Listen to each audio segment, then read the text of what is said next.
Lewis Hamilton frustrated Lance Stroll as the two came close together in the first practice session for the Australian Grand Prix. Lance Stroll moaned on his team radio about Lewis Hamilton's track position just minutes into the first practice session for the Australian Grand Prix. The Aston Martin driver was heading towards the new widened turn 11 when he saw Hamilton on a slow lap. Immediately, the Canadian claimed Hamilton had blocked him on track to his race engineer. He said, "Hamilton impeded me. He's totally impeding me," his engineer replied. "Yeah, copy, we saw." Sky Sports F1 pundit Karun Chandhok was shocked by the comments as he heard them back. He said, "That's 6 minutes into the weekend. That's quite punchy for this early in the weekend." Elbows out, Carlos Sainz topped the first practice session from his Ferrari teammate Charles Leclerc. However, the Ferraris appeared to be experiencing some porpoising issues down the back straight which could be of concern heading into the weekend.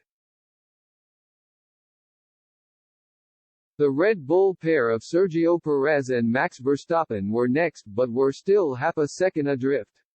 McLaren has had a surprising uptick of pace with Lando Norris just a few tenths behind in fifth. However, it was another session of concern for Mercedes with Hamilton only quick enough for seventh.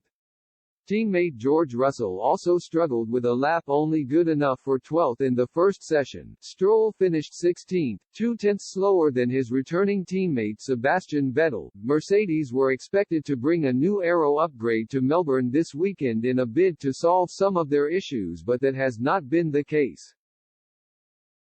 Instead, it was Red Bull that brought a slightly new rear wing in their bid to close the gap to the teams in front. Russell warned on Friday that the Silver Arrows were not expecting an immediate fix to their issues for this weekend.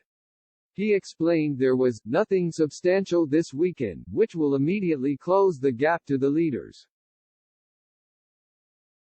The former Williams driver added, "It's going to take time and I think we just have to be disciplined and patient, because we are so far behind and because of the cost cap, we can't afford just to throw things at it and trial and error at race weekends.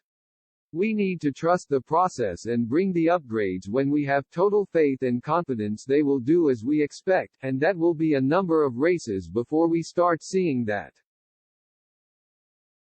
If